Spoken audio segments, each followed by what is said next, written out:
here's the thing. The Palestinians were there first, right? They were there. And then, no, what do you mean? And then the Balfour Myron? Declaration. Myron, you gotta clear it up. You said they were there first. What does that mean? Okay. Jews were there as well as the Palestinians. Okay. The Jews that you're talking about, Mizrahi Jews, aka Arab Jews, that are actually from that region, they were not the same Jews that we're talking about that occupy and run Israel now, which are Ashkenazi Jews from Ukraine, Russia. This is what I was talking about earlier. Poland. Netanyahu's Polish. Okay. Golda Meir were Ukrainian. Menachem Begin, Ukrainian. These people don't have ties to the land like that. They do have ties to the land. No, they don't. If you look at there's a reason why DNA tests are heavily regulated in Israel.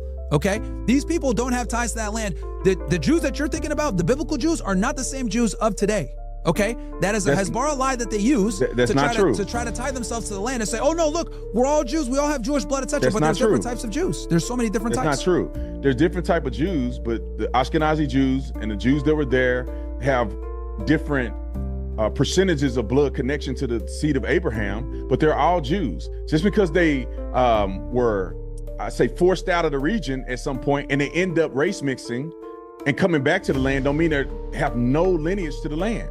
That's not true. Here's the thing. And architecture, DNA, etc. The Palestinians are the indigenous people to that region. No, but the Jews that were there are indigenous too. The Jews that were there alongside the Palestinians this entire time.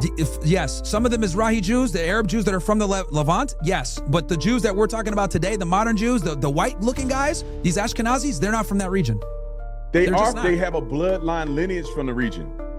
Just because they were born in Poland and other places doesn't mean that they don't have connection to the bloodline in the region. And here's the other thing too. You want to know? This is going to debunk your entire argument. The guy the father of Zionism, Theodor Herzl. Did you know that he wanted to go to Argentina first? The only reason he picked Israel, which by the way, this guy is secular. He was an atheist, just like Ben Gurion. I find it interesting that atheists say that God promised them that land, but they don't believe in God. It's another Hezbollah lie. Theodor Herzl, he originally wanted to go to Argentina.